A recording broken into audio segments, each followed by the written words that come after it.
Hello बच्चों, very good morning. स्वागत है आप सभी का अपने यूट्यूब चैनल फिजिकल साइंस में।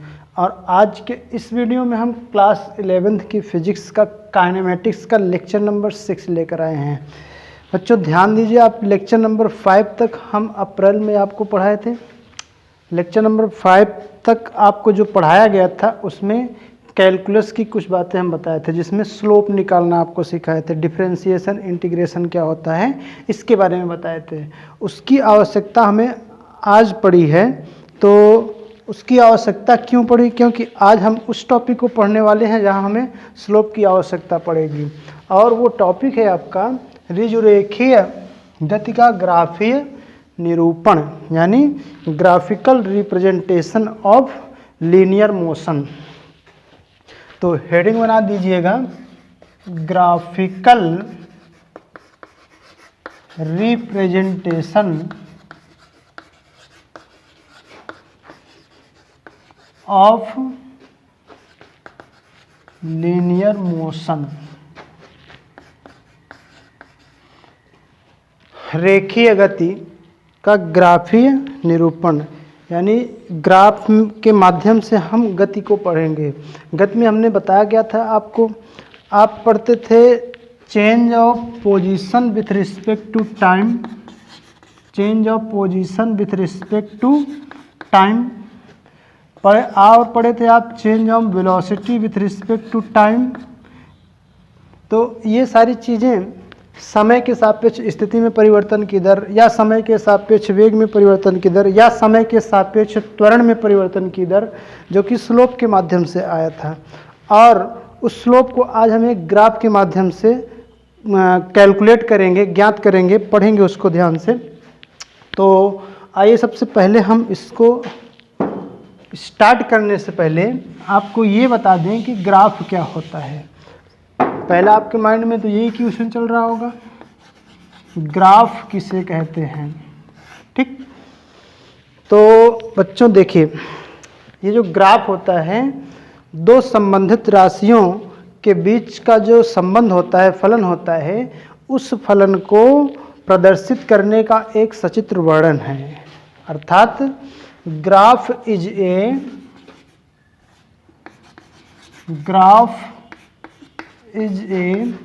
pictorial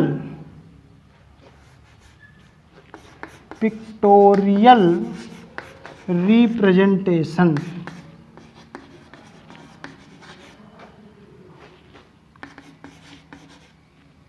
of two related quantities,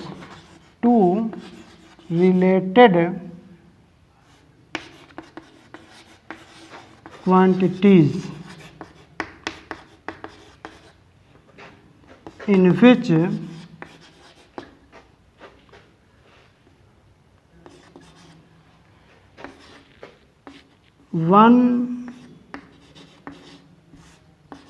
one of dependent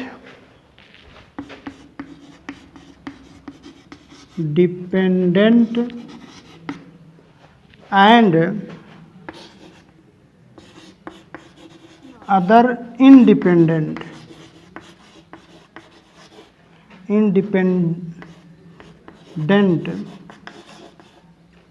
quantities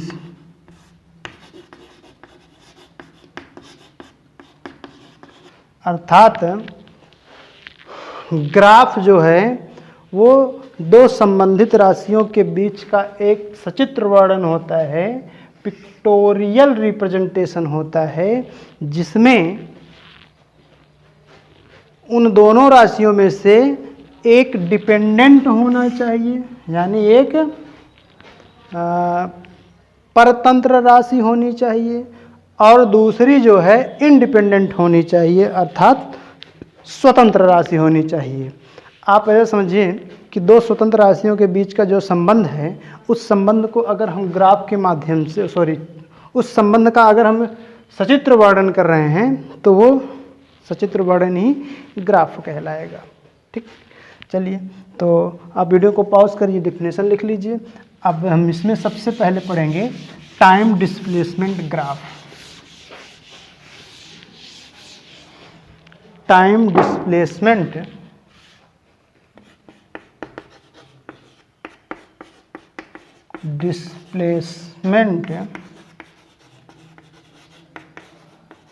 graph, time distance graph भी इसे आप बोल सकते हैं। अगर वह राशि डिस्टेंस है तो टाइम डिस्प्लेसमेंट, अगर डिस्टेंस ग्राफ बनेगी, अगर वो डिस्टेंस के स्थान पर डिस्प्लेसमेंट ले रहे हैं तो वो डिस्प्लेसमेंट होगा। जैसे टाइम और डिस्टेंस या डिस्प्लेसमेंट का जो रिलेशन होता है वो होता है S is equals to v into t, S बराबर वी टी। एस क्या है? डिस्प्लेसमेंट है या डिस्टेंस है, टाइम, और टी है टाइम, वी है उसकी स्पीड या वेलोसिटी, यानी वेलोसिटी के साथ इसका जो रिलेशन होता है, अगर इस रिलेशन को हम एक ग्राफ के माध्यम से रिप्रेजेंट करें तो वो पिक्टोरियल रिप्रेजेंटेशन ही, वह ग्राफ ही, निरूपण ही क्या कहलाएगा? Time displacement graph. यानी चूँकि ये गति का है तो यह हो जाएगा गति का ग्राफ ही निरूपण हो जाएगा।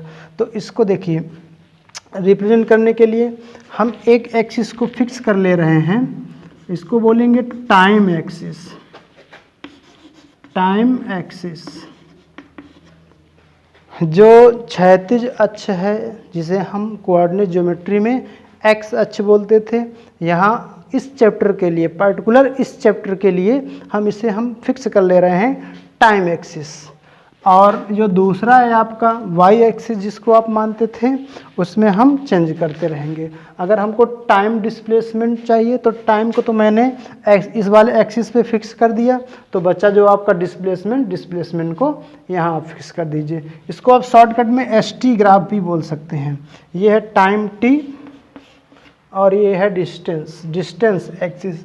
अगर हमें वीटी ग्राफ बनाना होगा, यानी टाइम वेलोसिटी ग्राफ बनाना होगा, तो टाइम को हम इसी एक्सिस पर रखेंगे, यहाँ पर डिस्टेंस के स्थान पर या डिस्प्लेसमेंट के स्थान पर यहाँ पर हम वेलोसिटी ले लेंगे। तो इस तरह हम चेंज कर करके ग्राफ को पढ़ेंगे। तो चलिए टाइम डिस्प्लेसमेंट ग्राफ में देखिए, अगर हम टाइम और डिस्प्लेसमेंट को वेरिएबल माने, उसके साथ में जो वेलोसिटी है कांस्टेंट मानकर हम यहाँ ग्राफ को ड्रॉ कर सकते हैं। तो हम कंसीडर कर लेते हैं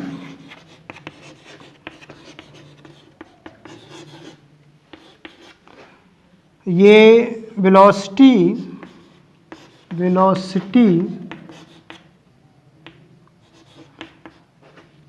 इज कांस्टेंट, जो वेग है, कोई वस्तु है जो नियत वेग से गति कर रही है, और उस नियत वेग से गति करते हुए वो भिन्न भिन्न समयांतरालों में भिन्न भिन्न दूरियां तय कर रही है। तो उसके लिए हम ये इक्वेशन बना लेंगे, S equal to v into t. तो अब हम एक चार्ट बना लेंगे और इस चार्ट में टाइम और डिस्प्लेसमेंट की डिफरेंस वैल्यू निकालेंगे। तो पहले चलिए हम रख दे रहे हैं टाइम और दूसरे नंबर पे हम रख दे रहे हैं डिस्प्लेसमेंट। टाइम अगर 0 रहा हो, यानी जब गति प्रारंभ हुई होगी, तो डिस्प्लेसमेंट भी 0 रहा होगा। तो डिस्प्लेसमेंट को यहाँ हम क्या लेंगे? 0। अब आप सपोज करिए कि 1 सेकंड टाइम बीत गया, ये टाइम की यूनिट हम ले रहे हैं सेकंड में, तो यहाँ हम लिख दे रहे हैं सेकंड में। और जो डिस्टेंस है इसकी यूनिट हम ले रहे हैं मीटर में, ठीक। तो अब मान लेते हैं अगर टाइम बीता 1 सेकंड, तो अगर इसी इक्वेशन में हम रख दें 1, तो s की वैल्यू आएगी v, यानी v मीटर आएगी। इसी तरह अगर आप टाइम बीते 2 सेकंड तो ये हो जाएगा 2v, टाइम बीते 3 सेकंड तो ये हो जाएगा 3v, जहाँ v एक कांस्टेंट वैल्यू है जो कि इस इक्वेशन के लिए वेलोसिटी, एक कांस्टेंट स्पीड या वेलोसिटी को रिप्रेजेंट कर रही है। तो ये सारी वैल्यू आप कोऑर्डिनेट, इनको पहले आप पॉइंट्स के रूप में लिखेंगे। तो t, s जो आपका पहला पॉइंट्स मिलेगा वो होगा 0, 0। फिर नेक्स्ट है 1, v, फिर नेक्स्ट पॉइंट आपको मिलेगा 2,2b, फिर नेक्स्ट पॉइंट आपको मिलेगा 3,3b। इसी तरह कंटिन्यू और आगे बढ़ाएं हम ग्राफ को तो 4,4b, 5,5b या इस तरह के आपको पॉइंट्स मिलेंगे। इन अगर सारे पॉइंट्स को हम इस कोऑर्डिनेट सिस्टम में रिप्रेजेंट करके एक ग्राफ ड्रॉ करें तो वही ग्राफ आपका टाइम डिस्प्लेसमेंट ग्राफ को रिप्रेजेंट करेगा। तो चलिए देखिए, पहला पॉइंट 0,0 जो कि मूल बिंदु पर होगा। अब जो डिस्टेंस की वैल्यू है, टाइम तो ठीक 1 2 3 4, 1 2 3 4, ये टाइम जो है आपकी सेकंड में है, इसकी जो यूनिट है सेकंड है इस डायरेक्शन में, और इस डायरेक्शन में है आपकी डिस्टेंस जो कि हम ले रहे हैं मीटर में, ठीक है ना। तो यहाँ तो 0 डिस्टेंस, फिर आपका क्या है v डिस्टेंस, तो v हमको पता नहीं कितना होगा, पर इतना ज़रूर पता है कि ये कांस्टेंट वैल्यू होगी। तो अगर ये इतनी हाइट v हो तो इसी का डबल कर देंगे तो 2v होगा यहाँ पर, और एक और इसी का इतना ही हाइट बढ़ा देंगे तो यहाँ पर हो जाएगा 3v, इसी तरह यहाँ 4v, जैसी आवश्यकता पड़ेगी उसको हम बढ़ा सकते हैं, ठीक है। चलिए अब पॉइंट्स को रिप्रेजेंट करते हैं। तो पहला तो आपका मूल बिंदु हो गया 0,0 हो गया, जो कि यहाँ पर होगा, ओरिजिन पॉइंट पर होगा। नेक्स्ट है 1,v, यानी टाइम एक्सिस पर एक यूनिट लेना है और डिस्टेंस एक्सिस पर v यूनिट से जाना है आपको। तो टाइम एक्सिस ये है आपका 1 यूनिट, और डिस्टेंस वाली जो एक्सिस है आपकी v यूनिट है, तो v से लेकर जाना है इसको। यहाँ मिलेगा आपको नेक्स्ट पॉइंट। चलिए इन पॉइंट्स को अगर हम कुछ नाम रख दें, तो ये पॉइंट है O, ये पॉइंट है A, ये पॉइंट है B, ये पॉइंट है C। तो O ये मूल बिंदु हो गया, ये पॉइंट हो गया आपका A। नेक्स्ट है आपका पॉइंट B 2,2b, यानी टाइम एक्सिस पर आपको लेनी कितनी है लेंथ 2, तो यहाँ है आपका 2, इसको ऊपर की ओर बढ़ा दीजिए, और डिस्टेंस वाली एक्सिस पर लेना है 2v। तो देखिए यहाँ पर 2v है, तो 2v को आगे बढ़ाइए आप, तो यहाँ पर नेक्स्ट पॉइंट आपको मिल गया, सॉरी b मिल गया। इसी तरह आपका जो C पॉइंट है 3,3b है, तो टाइम एक्सिस पर लेना है 3 यूनिट, और डिस्टेंस वाले पे 3v, तो यहाँ पॉइंट मिल गया आपको C। अब अगर इन सारे पॉइंट्स को O, A, B, C को हम आपस में मिला दें इस तरह, तो हमें एक स्ट्रेट लाइन प्राप्त हो रही है। ये स्ट्रेट लाइन ही ये इस टाइम डिस्प्लेसमेंट ग्राफ कहलाएगा, यानी यही ग्राफीय निरूपण है। इस इसको हम शॉर्टकट में ST ग्राफ भी बोलते हैं, यानी टाइम डिस्टेंस या टाइम डिस्प्लेसमेंट ग्राफ। तो ये है आपका टाइम डिस्प्लेसमेंट ग्राफ। तो ठीक है बच्चों, आप बनाना सीख चुके हैं, इसे आप नोट्स भी करते चलिए साथ में।